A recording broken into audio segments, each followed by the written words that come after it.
If you've just found out that you're going to medical school and you have no idea what to buy, then watch this video. Hi, I'm Grace and I'm going into my second year medical school in September, so I know a little bit about what you need for your first year. Firstly, obviously you need some kind of laptop. Unfortunately, the MacBook is worth your money. I bought my MacBook in November of my first year medical school and it was the best decision I ever made. If you buy it in August, September time, you'll be eligible for the student discount, so you can get £100 off the MacBook and also a free pair of AirPods with it, which is definitely worth it. I do also have an iPad Air 13-inch, which I use to make posters and written notes if I feel like it, but a lot of the time I don't actually make lecture notes, and if I do, they'll be typed because it's much quicker. However, if you are one to make lots and lots of written notes, I definitely recommend getting one, and it's also really useful for making anatomy posters because you can trace things. I make all my notes on the Good Notes app, and if you're a person that likes writing out your notes, I definitely recommend that.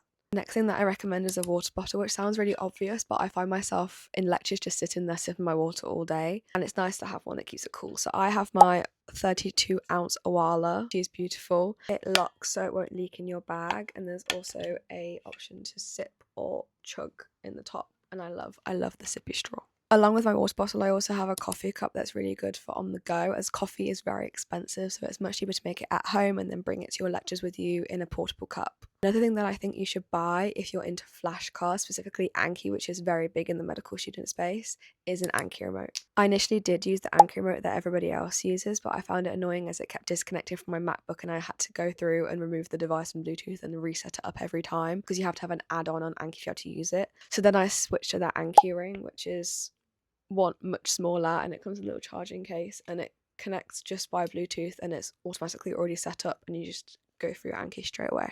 If you're thinking about buying a stethoscope, just check if you need one for your first year, as I didn't and I haven't bought one yet. Also, you might get sent a discount, which would be worth waiting for as they are quite expensive. The next thing that I recommend you buy is a pair of noise cancelling headphones if you don't already have them. Mine are from Sony and I'll pop the name of them on the screen right now. I've had these for about 3 or 4 years now and they have a great noise cancelling feature that really helps you lock in the library. Another thing that you might need to buy is lab coats. Your university will tell you about this beforehand though.